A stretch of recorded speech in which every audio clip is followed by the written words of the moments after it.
Good afternoon, good morning, good evening, everyone. It is almost exactly 4 p.m. Eastern Standard Time on the 17th day of March, 2021. A little bit late on the video today because it was Fed meeting. Basically, if you missed it, the Fed meeting was basically Jerome Powell saying, we're not going to do anything because everything looks fine. And yeah, so that's basically what's going on there. I want to take a look at the point and figure chart. I want to kind of do some deep dive analysis into the US dollar Canadian dollar pair. We'll revisit the pound pairs tomorrow, but I want to take a close look at these the US dollar Canadian dollar because there's been some substantial movement in it today, but over the long term, it's had some pretty big moves too. So first off, let's just take a look at this Ichimoku chart, and let's take a look at the weekly. Make sure I have the right data on here. Okay, so yeah, that's right. So this is the US dollar Canadian dollar Ichimoku chart. And if I take a time measure tool,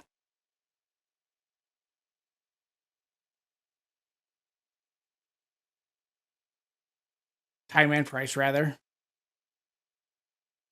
to this low, we will see that starting on the high of the 20th of March 2020, so basically 1 year ago, 365 days, 52 weekly bars, we have moved to the range here. Let me maximize it. Maybe you can see it a little bit better if I do that.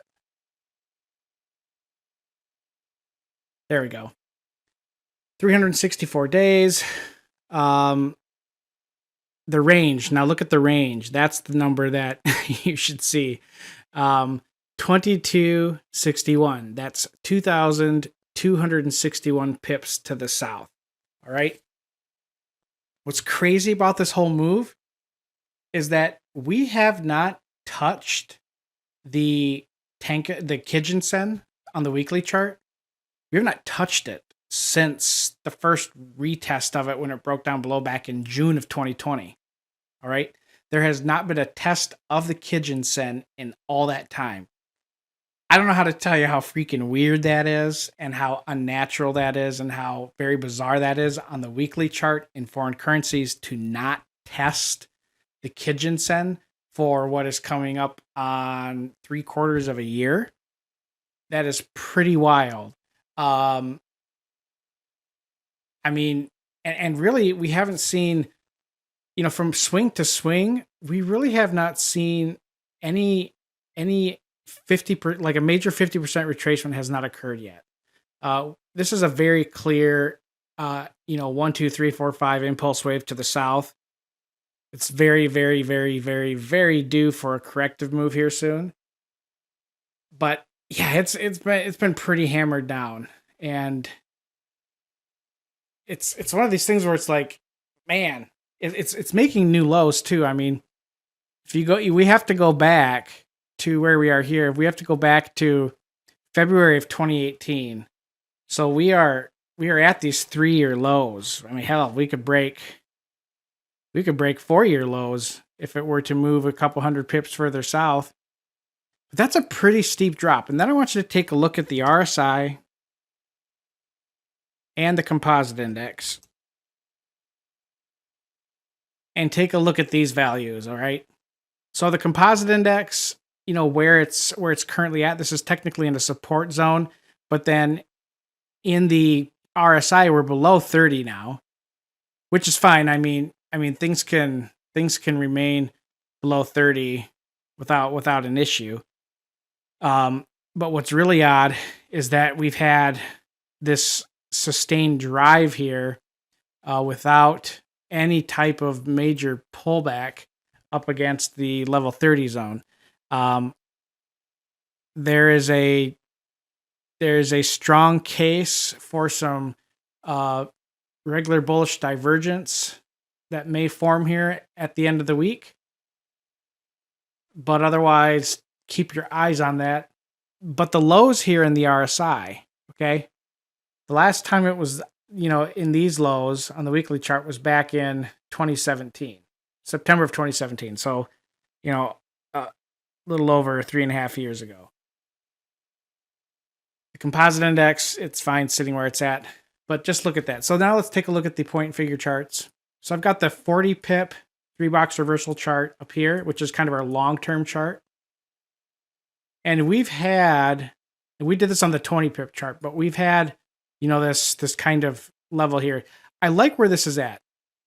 If you want to be bullish and you want to be, a counter trend trader, this is a good setup because it could very easily turn into a bear trap. But that would occur when we would hit 2760. That would be the entry on the 40 pip chart, would be at 2760. So that's like 320 pips above where we're at right now. On the 20 pip 3-box reversal chart, this is what this trade idea we had back in February. That's what we originally had. And the 27, well, actually, no, that's not. The entry here now is on the 20 pip chart is at 127 even.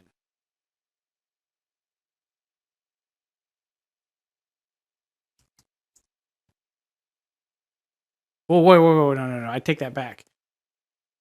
How big is this range? It's 24. So it's not a pull pattern. So, it's not a spike pattern. It's a pull pattern. Okay. So as long as it doesn't move down much more, you're going to want to, 15 or more. If it moves down 3 more boxes, so if it comes down to 2360, then we enter at the 3-box reversal, which would be at 2420. If it stays under 15 O's in this column, then our entry is at the 50% range, which is going to be right there at 125.40. That would be the buy stop.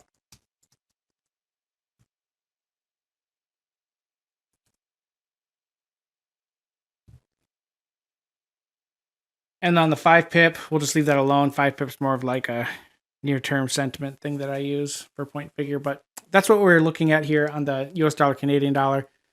It is a high-risk trade setup because it's at these big lows. So, it's very easy for it to make new lows. But watch for some, I call it a rug pull. It's when the market decides to just kind of all of a sudden reverse directions very quickly and all participants get shaken out that were short and you have all these people piling into the longs. If you've traded UCAD before, you know what I'm talking about. You know how this is the oil trade. You know how crazy this thing can move. And 365 days. That's a pretty long period of time to go into a single trend like this and such a steep trend over that time without really any major corrective moves that whole time. So watch for a big reversal at any time. Just monitor your risk. The risk to reward here is very good. Anyways, that does it for me. Y'all have a good rest of your trade day. Take care of yourselves, and I look forward to speaking with you tomorrow from all of us here at Exchange Rates UK TV. Please don't forget to like and subscribe. Thank you.